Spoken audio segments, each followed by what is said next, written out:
Welcome to CityWorks, a production of the City University of New York School of Labor and Urban Studies and CUNY TV. I'm Laura Flanders. Each month here on CityWorks, we explore the lives of working people on the job, at home, in our communities, in order to see how this metropolis can advance an agenda of social and economic justice. On today's program, we're going to take a close look at housing by examining the New York City Housing Authority, or NYCHA, which was founded back in 1935 and today is the largest public housing authority in North America. 1 in 16 New Yorkers lives in a NYCHA apartment. That's more than 6% of the city's population, and makes the projects, as they're called, larger than the cities of Sacramento, Atlanta, and Miami. NYCHA has a workforce of 12,500 people.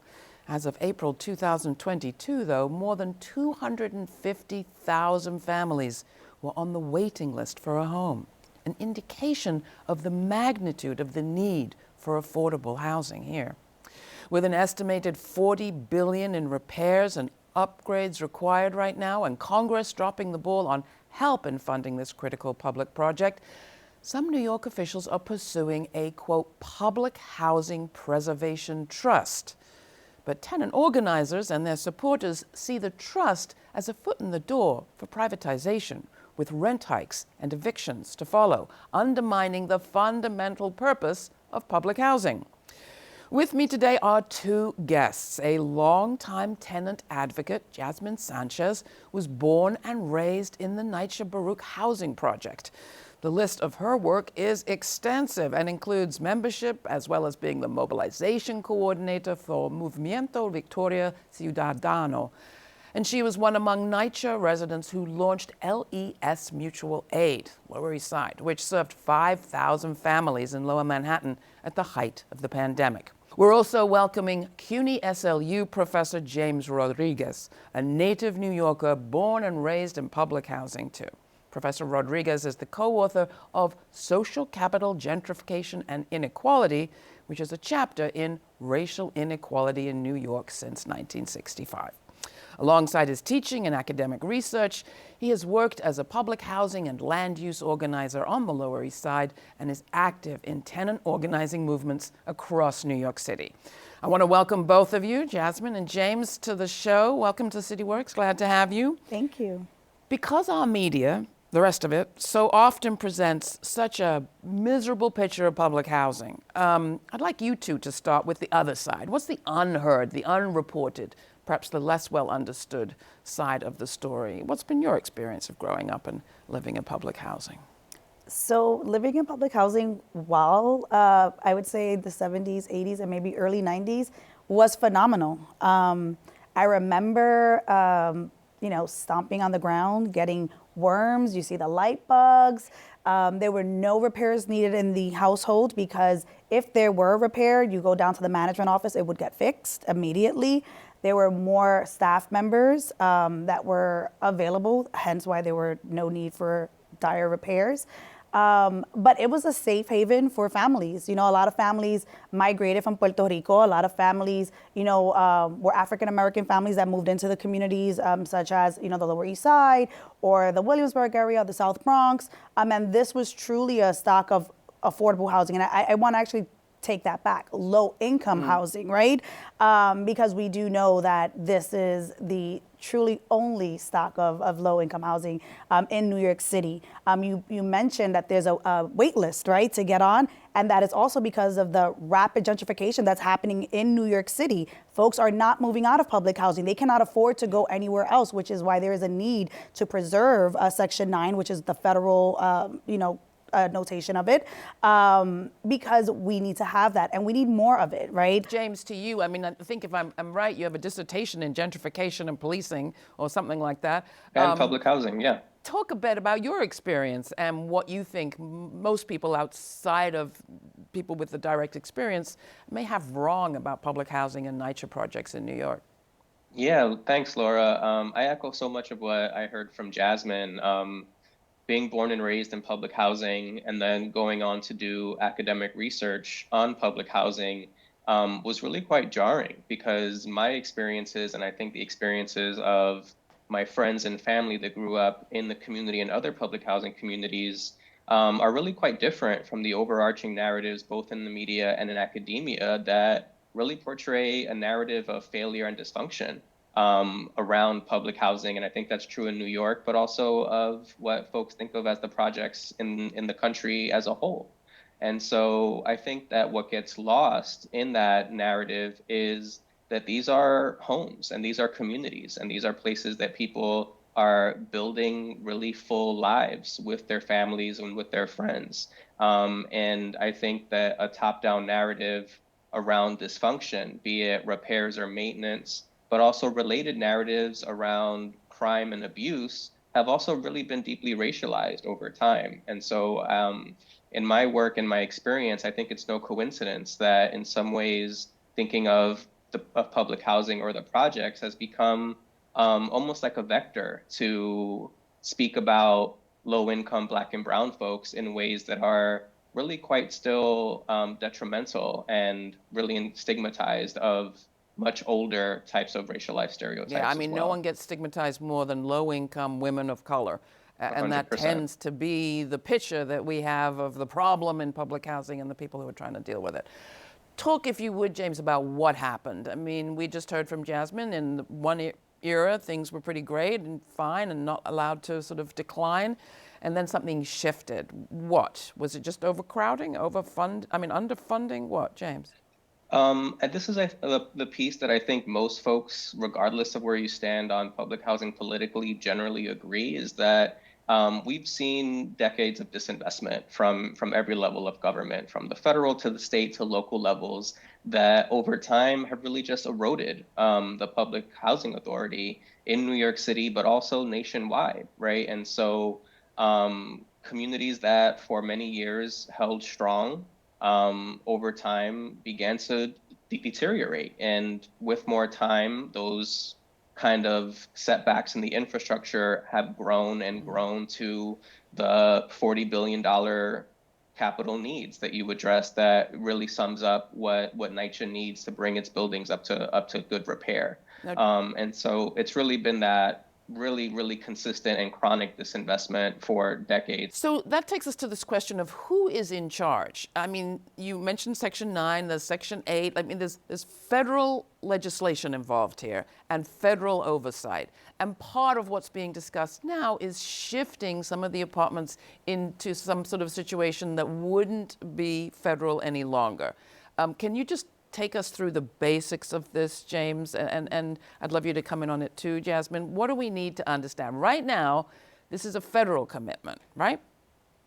It's a combination of federal and state commitments, and also to a degree, also local commitments as well. So when we talk about the New York City Housing Authority, there's a lot of current plans on the table and some that are already ongoing that are really looking to privatize the New York City Housing Authority in a number of different ways.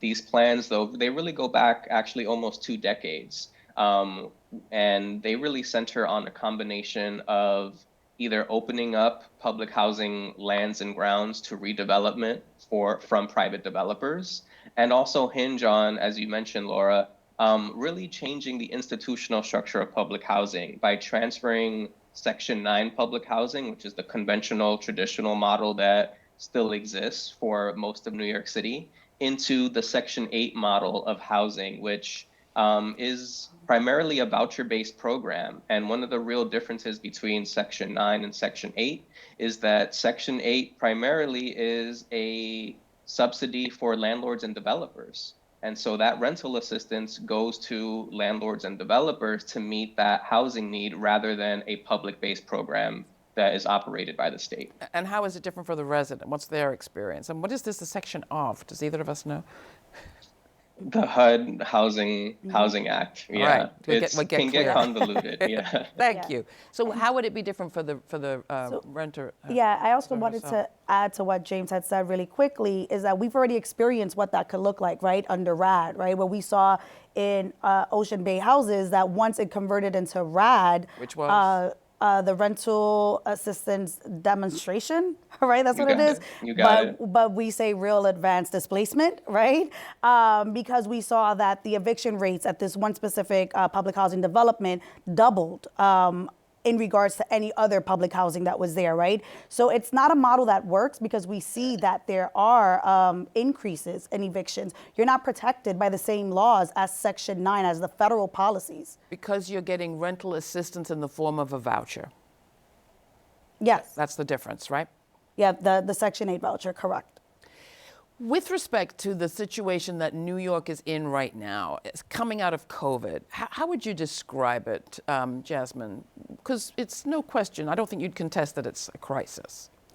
It is a crisis, specifically around how all of this transpired, right? In the height of a pandemic, we were hit with this presentation that we are introducing, the blueprint, as it was originally called, right? And tenants were not made aware, elected officials were not made aware, and this was an act to privatize without informing the masses. So it is a crisis. It's something that has to be addressed. There are groups on the ground, such as the Residents to Preserve Public Housing, CCOP, which is the citywide council of presidents of all of the public housing in New York City, as well as folks from Safe Section 9, the Movement School, that are really trying to organize around informing residents about their rights, about this bill that's being proposed and how we can, affect change in it, right? You have to have a certain percentage of folks voting if they want to do this, right? We're calling for like 66%. Am I right, James?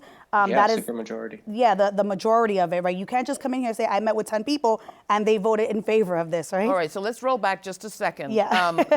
Because Jasmin's describing the crisis as this blueprint, the blueprint that was embodied in a bill that was signed by the state legislature last summer that imagines this preservation land trust, as it's called. And as you say, got some surprising support from progressives at the state and local level. Those advocates argue that this trust plan is a response to a crisis, that Congress, as you've just described, is against spending more money on building public housing and is against even funding it. And when Joe Biden tried to get support for public housing in the Build Back Better plan, it got stripped out. So am I right so far, James? Yeah, totally. And I think that part of what makes this narrative so insidious, or rather this trajectory towards privatization so insidious, is because there is a deep fiscal and repair crisis in public housing. And a lot of that has been because of really deep disinvestment across each of these levels in government. Where I think I and many other resident advocates and activists differ in the response is that for officials in the public housing authority and the elected officials that have supported this plan, privatization is pitched as the only solution, as the only viable remedy, right? And so for me, this feels a little bit misguided, right? Because folks are able to, in most ways, accurately diagnose the problem of deep disinvestment, but rather than addressing that solution by actually increasing public investments in public housing, the solution has been to privatize and to essentially find any number of creative ways to put public housing into the hands of private developers. All right, well, we're going to come back and understand more of the details of how this plan would actually work and what some of the alternatives to this plan might be right after a short break. We're going to be right back with more City Works after this. The CUNY School of Labor and Urban Studies is the 25th and newest school under the CUNY umbrella. Dedicated to public service and social justice, the CUNY School of Labor and Urban Studies offers undergraduate and graduate degrees in the areas of labor studies and urban studies, and certificate programs in labor relations, public administration and public policy, healthcare policy and administration, and community leadership. We pride ourselves on being an institution that brings together activists and academics. Find out more at slu.cuny.edu. Welcome back. We're talking about housing. I'm here with housing advocate and activist, NYCHA resident and longtime organizer Jasmin Sanchez, and SLU professor James Rodriguez. Let's just start by explaining where things stand right now with respect to this Public Housing Preservation Trust, the blueprint that you've talked about. It was passed by the state legislature, signed into law by the governor. What happens next, Jasmin? Yeah, so right now we have to have a majority of the campuses receive this information, and they have to vote on it. And what we're proposing is a majority vote of 66% of it, right? Also, the language in the trust is very vague. There aren't any definitions about independent audits or audits to be done, right? Also, it's calling for a $10 billion investment in issuance in bonds, which is fiscally irresponsible without a plan if there is a default in it, right? Which means that our homes, I still live in public housing, my home is at risk if there is a default, right? And these are the lives of 1 million New Yorkers. Yeah. So it's a lot. Now, the idea behind the plan, I think, is for this trust to be able to borrow against some of the apartment revenues. Talk about the perils there that Jasmin's referring to, why you think this is dangerous, and why can't NYCHA housing itself apply for loans? James.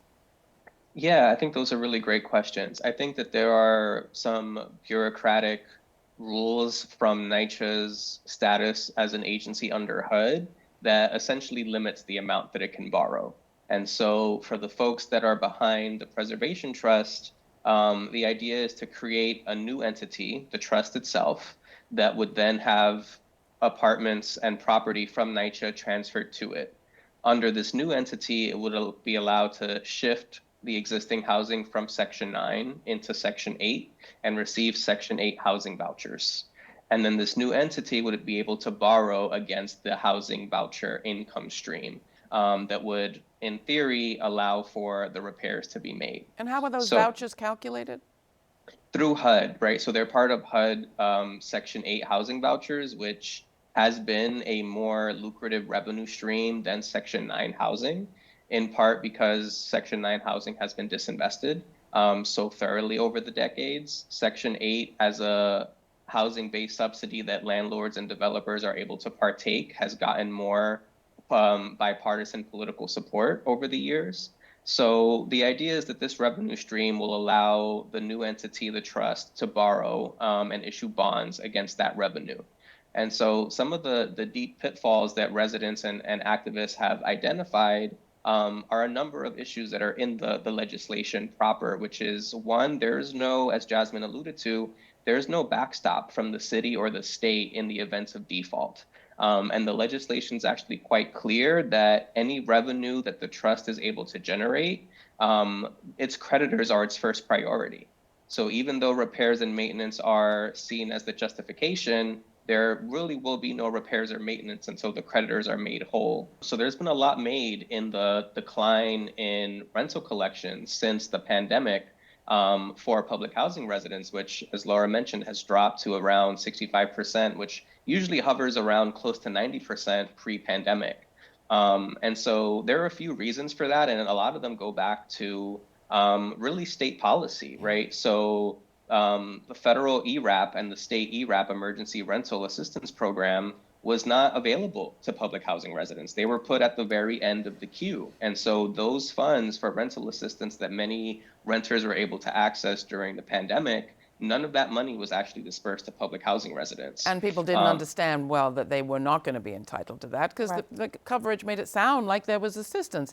I mean, we're running out of time here, but I want to get back to the basics. I'm hearing from both of you that under this new plan, which, let's be clear, is law but isn't implemented in individual projects yet, under this new plan, you would have the needs of tenants and their families in the community posed against the demands of people who had issued debt, whether it was banks or trust funds or whatever it was. Which brings us back to the basic principles of public housing, which I think is just worth reiterating here. I saw a report from Human Rights Watch the other day about this crisis, about this situation, and I thought, well, that's interesting.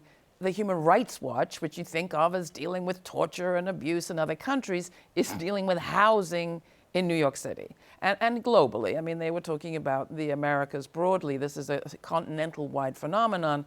But it comes back to that question of rights. The principles on which public housing was established. Who wants to remind us? And why have we come so far from that? James?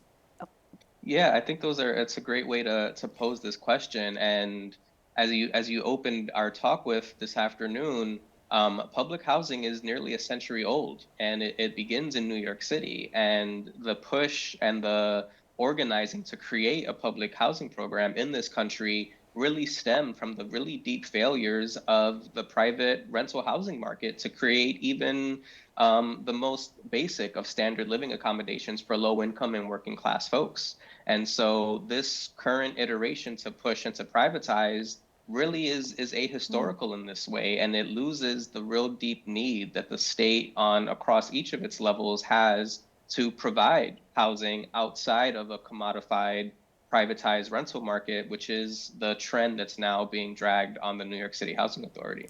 Anything you want to add to that? I'd like to add something to that as well. Initially, when public housing was created, it wasn't created for people that look like me. It was for folks coming back from the war.